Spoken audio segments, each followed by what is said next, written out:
Hi, this is Jeff Ryan. Welcome to Tales from the Cabin. Today I'd like to talk about something I get asked about a lot, and that is, how do you go about section hiking the Appalachian Trail? For those who have never heard the term before, section hiking is basically breaking the trail down into different components, different sections, and what's wonderful about it is you're not having to dedicate this big block of time to do the trail as a through hike, as one giant effort. You can break it down into pieces. It could be 2 pieces, it could be 3 pieces, it could be 8 pieces, it could be 28 pieces. You get the idea. But the big takeaway is that you don't have to give up your day job to do it. You can just poke away at it, as I did with my dear friend Wayne. And lo and behold, one day we turned a corner and said, my God, we've hiked 2,100 miles. So it's an enormously fun way to do it. Couple of pros and cons to doing it, mostly pros. The one con I can think of to not doing section hikes is you don't complete the trail in one big trip, which is rather epic. Having spent 6+ months on a trail before, I can tell you there's nothing like it. It's enormously rewarding, and the big block of dedicated time you have to spend in the out of doors is a lifetime experience. The other thing related to long distance hiking, which is more of a con, is that when you're out there for that length of time, your body actually starts breaking down after a period. I found that about 2/3 of the way through a 6+ month hike, my muscles were not rebounding like they were earlier in the trip. It's just harder to get up and do the mileage every day. It's harder on your joints, your muscles, your attitude. So that's something to keep in mind. Section hiking is the antithesis of that. You take a finite block of trail and go about doing it, and you know you're going to be out for that amount of time, and it makes it really fun. When you do section hiking, you can choose to string your sections together in order and do it that way, or you can smorgasbord it, which is the way we did it. Let's take turns. Wayne would choose one winter, hey, next time we go out, let's do part of Pennsylvania. And I'd say, great. After that, let's do part of Virginia, or let's see if we can finish up New York, or whatever it may be. It was really fun to do it that way because we got to experience different types of terrain and different parts of the trail layout. More mountainous sections versus more woodland sections, etc. In general, if you look at the Appalachian Trail end to end, starting from south to north in this case, what you find is a lot of mountainous terrain from Georgia up, particularly as you go through Georgia, Tennessee, North Carolina, into Virginia. You're in the mountains, you're on the Appalachian chain in the Blue Ridge.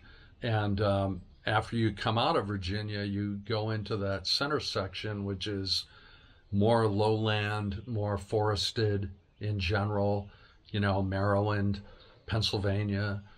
They tend to be more long ridges with less consistent ups and downs. It's not to say there aren't any. But then you get into New England and you get into the ups and downs and more mountainous terrain again. So the intent of this video is just to sort of give you an overview into how to plan for section hiking, how to think about it, and how to go logistically about setting it up. So basically, what are some of the considerations and how do I prepare for it? And then if you want to take deeper dives into specific gear recommendations and that, there are multiple places to review that online. If you want to learn more about the ins and outs of doing a section hike over the long haul, I urge you to check out my book, Appalachian Odyssey.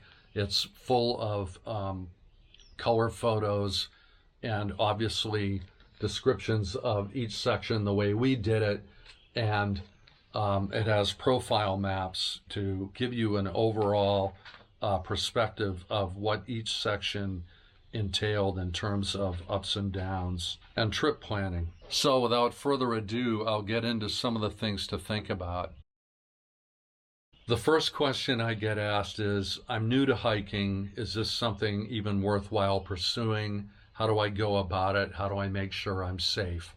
It's a great question, and I have some ideas of how to learn about getting into the activity. The first is, perhaps you have some friends that are into it already, and you can ask them, can I go on a hike with you sometime? Certainly, it's a great way to get started. They'll help you get the basics down and give you a gear list of let's go out for a weekend and see if you like it. Another way to go about it is meetups, or a lot of outdoor gear stores have weekend trips where you can go out, 2 or 3 day trips where you can go out and do a section of the AT or another trail nearby and just get used to what it's like, see if you like it. Don't invest in a lot of equipment until you find out if you do like it. If you hate it, you're not out any money. And if you really enjoy it, you haven't spent money on something that you're not going to really end up using, or you overspent.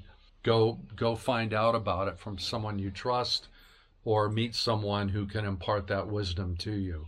The second thing is, well, what about conditioning?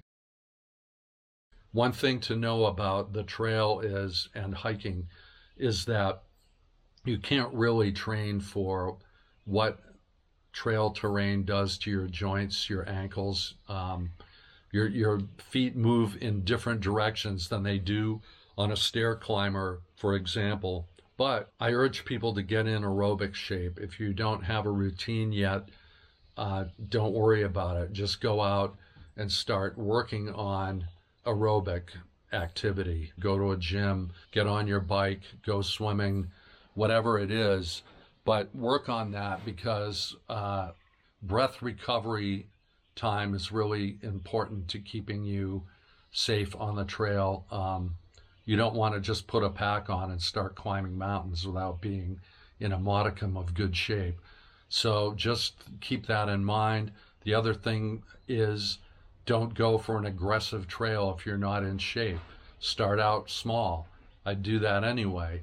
Find out what your comfort level is with terrain and go on a less aggressive trail, maybe for a day, maybe for an overnight, and see if you like it. Take a less aggressive trail, fewer ups and downs, and see what it's like, and give yourself an opportunity to take your time and set up camp and get into your routine. Speaking of routine, one thing I think is critically important before you go out for a multi-day hike is to get to know your equipment. You don't want to be taking out a tent for the first time and trying to figure out how to set it up in failing light, in a rainstorm, in hellacious wind. You just don't want to be doing it, trust me. So take the tent out, get to know it, set it up in your apartment, set it up in your backyard, whatever, a local park. Get used to setting it up and taking it down. Get good at it. It's really important. The other thing is get your food routine down. Similar to the tent, you don't want to find out that you hate a meal when you've had it for the first time after you've hiked 10 miles or 8 miles, whatever the case may be. It sucks. So try out the meals first. Try them. See if you like them. Get used to preparing them. Same thing goes with your camp stove, your cook stove, my backpacking stove. I've had several different types over the years. The basic principle is the same, but you want to get to know how to fire it up, how to cook on it, whether it's quirky or not, how quickly it boils water or makes a meal.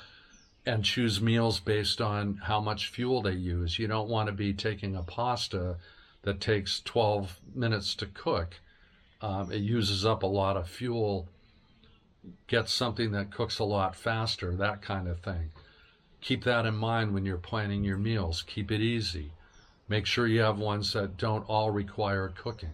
Lunch is a great example. I don't want to be heating up water every time I have a lunch. I want to have the flexibility of having a grab and go kind of a meal, which is particularly important if you've slowed down to look at something in the morning, you're taking your time, you don't have the luxury of having a long lunch, then don't. If you don't have to cook, you don't have to take out the stove, you don't have to dig it out, you don't have to wait for it to cool down to pack it up again, yada, yada, yada. So it's all common sense stuff. You get to learn it on the fly. But these are all things to kind of consider before you go out on your first hike. I want to talk a little bit about two other things. One is water safety, and the other is footwear. Let's start with footwear first. Make sure that you have supportive footwear, particularly considering the terrain you're going to be on. If you're going to be in the mountains, you don't want a super lightweight sneaker type of footwear. You're going to be on rocks a lot. And particularly in New England, you're going to be in roots and rocks. And those things can be really painful on the ankles if you don't have proper cushioning and support around them. So there's nothing like getting a rock on your ankle bone to send a pain blast up your spine. Just beware of that. And also the tread of your footwear. You want to make sure you have proper tread for the kind of terrain you're going to be on. You don't want a flat sole or minimally aggressive sole going up over the White Mountains, for example. You want to be able to grip. It's a safety concern. People ask me about bringing hiking poles. Personally, I haven't been without them since probably 20 years ago. I find them helpful for maintaining my balance and my rhythm. And also, they're great for stream crossings because they give you that sort of extra points of contact. Personal preference. You may prefer one hiking stick. You may prefer no hiking sticks.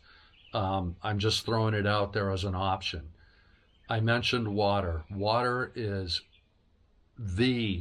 probably the most important determinant of a successful hike. You want to know where the water sources are, and you want to be able to treat them. I have two different kinds of water filters. One is a pump water filter where you're literally pumping water through a membrane which is small enough to filter out any bad things like giardia, parasites, that kind of thing, bacteria. The other one that's become very popular in the last few years is a gravity-fed system. I also have one of those. For this one, you simply fill up one bag out of the stream or other water source, pond, lake, and hang it up and let the gravity feed it down through the filter. It's really simple. There are no moving parts. You let the filter do the work for you, and off you go. The most important thing is to make sure that you have plentiful water supply. I always urge people to have a full complement of water when you start and understand where it will be available along your trip. So that brings us to how to choose a section to hike in the first place. So let's say you've had your shakedown cruise or cruises and feel pretty comfortable about going. When you're trying to choose a section to do on the entire expanse of the Appalachian Trail, where should you begin? If you're just starting out, one thing I urge you not to do is start at the 100-mile wilderness, which is the northernmost 100-mile section of the trail in Maine. The reason I urge people not to start the trail there is because it is literally 100 miles of trail with very little access, very little cell phone coverage, and very little opportunity to bail out if you're finding that something isn't working out. Either you have too much gear with you, you don't have enough gear with you, you chose the wrong footwear, the bugs are hellacious, you twisted an ankle, whatever the case may be, that's not the place to find out that you're ill prepared. That being said, the second thing I would think about is what time of year are you planning on being out? Summers can be very, very hot on the southern parts of the AT. They can be very, very buggy in the spring on the northern parts. New England black flies are notorious in May and June. In March and April, conversely, you have a ton of people trying to do the south to north through hike. Therefore, you have this vast number of people starting in March and April. It's called the bubble. And if you're hiking with them, welcome to a non-wilderness experience. So if you want to avoid the crowds, you will want to pick another section of the trail. There are a number of options in terms of where to get on and off the trail. And what's wonderful is you can set up in advance a shuttle service. There are a lot of people that privately offer shuttles, particularly if you stay in a hostel or an Airbnb near the trail.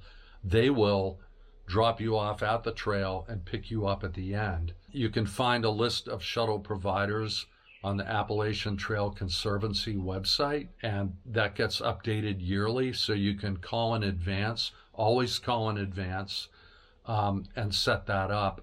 The other piece of information to have about shuttles is that certainly Uber and Lyft and other ride-sharing services are an option, but keep in mind that once again, cell phone coverage can be spotty on the trail, particularly when you get down into valleys. You may not have the signal that you need to reach and confirm with people. So make time when you're up in the high parts of the mountains in the days leading up to when you're getting off the trail to try to contact the people that are supposed to pick you up, whether it's a Lyft or Uber type service, ride sharing service, or the shuttle person that you set up with, just to confirm that they're going to be where you want them to be when you want them to be there. So how about section planning? How to choose that? Let's get down to the nitty gritty. The first is to kind of get a feel for how many miles you can realistically do in a day, and I urge people to be really conservative with that. Couple of reasons. One is you may not be in the shape you think you're in. Two is you may hit really bad weather or some other thing that slows you down. Maybe you have to take a side trip for water that you hadn't planned on. You had to go a little further from the trail to find it. These are all things that can throw your mileage off, so I try to give a buffer there, both with an extra day's worth of food and also with a conservative daily mileage total. Some of those steep terrain places, you may not make the mileage that you thought you'd make. Other places, you'll be spot on. Try to get ahead of the curve if you can. Make it so you're a couple miles ahead of pace early on to your trip. Makes it easier, so you're not scrambling to catch up at the end. It's safer that way. But once you start trying to narrow down where are logical places to get on and off the trail, it's really helpful. There are a couple online places where you can find the mileages between lean-tos and road crossings and try to figure it out that way. It's very helpful. Ask people that have trail blogs, but those give you some ideas of where to get on and off. Another thing I wanted to talk about is wayfinding, which is staying on the trail, learning how to be comfortable, knowing what to look for blazes, which are basically the white markers on the trees, what they mean. A single blaze means, yes, you're still on the right path.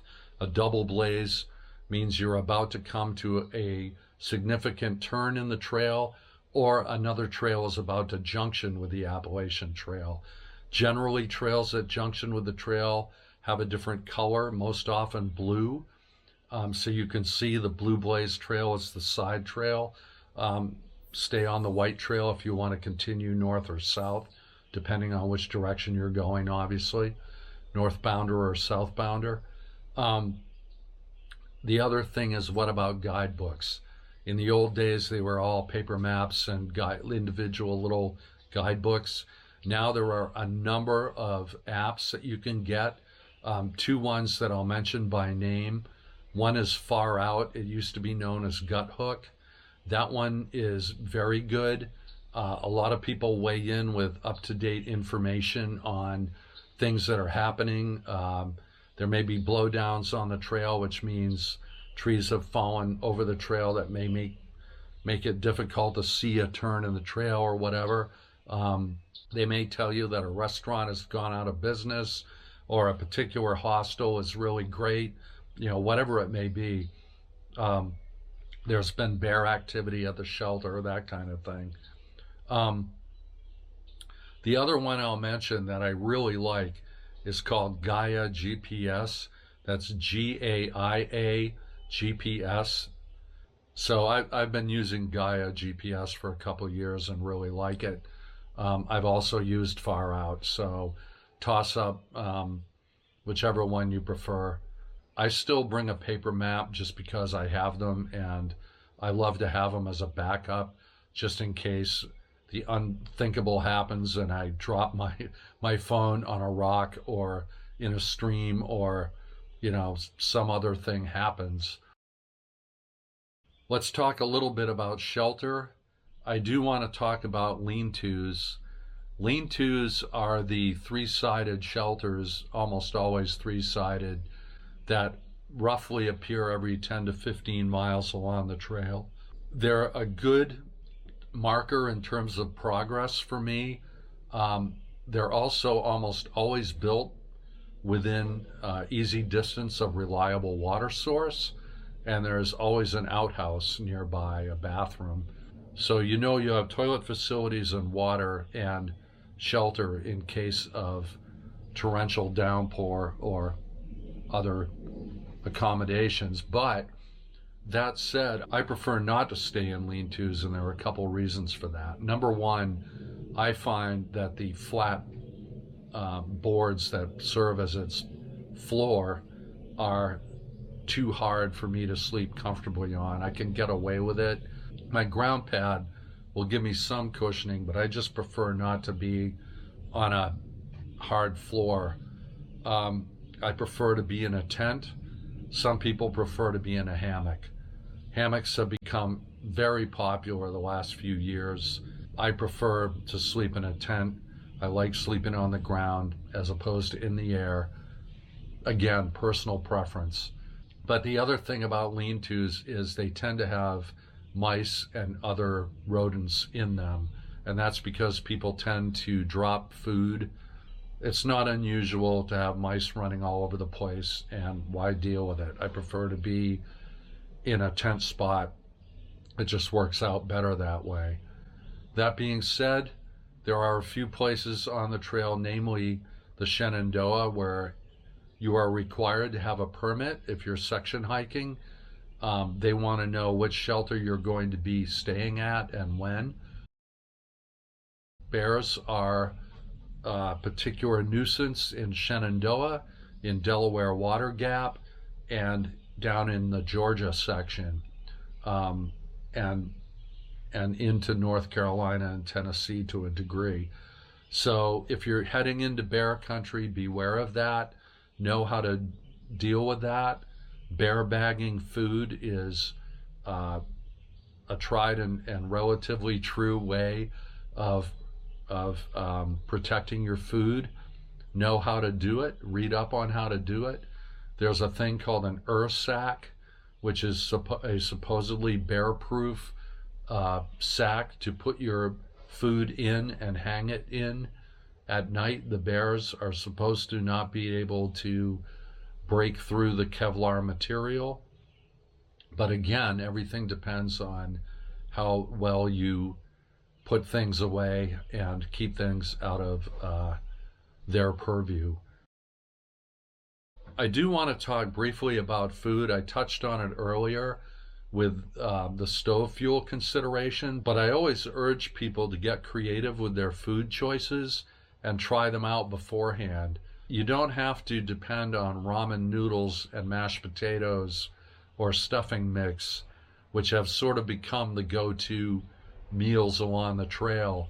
Hiking meals don't need to be a point of suffering. In fact, over the years, I've developed quite a gourmet diet along with Wayne.